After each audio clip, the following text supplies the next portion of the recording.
বিএনপির অন্যতম সহযোগী সংগঠন বাংলাদেশ জাতীয়তাবাদী স্বেচ্ছাসেবক দলের কেন্দ্রীয় নির্বাহী কমিটির সিনিয়র সহসভাপতি ইয়াসিন আলীর কাতার আগমন উপলক্ষে কাতার বিএনপির সাথে মতবিনিময় সভা অনুষ্ঠিত হয়েছে। স্থানীয় একটি রেস্টুরেন্টের হলরুমে এ সভার আয়োজন করা হয়।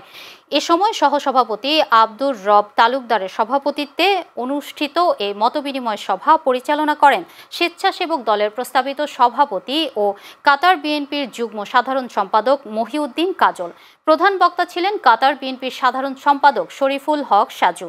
অন্যান্যদের মধ্যে বক্তব্য রাখেন সহসভাপতি ইসমাইল মনসুর, আব্বাস উদ্দিন, সাংগঠনিক সম্পাদক সালে আহমদ খোকন, সাবেক সাংগঠনিক সম্পাদক দিলীপ কুমার ছোটন ও যুগ্ম সম্পাদক মোকাররম আলী চৌধুরী।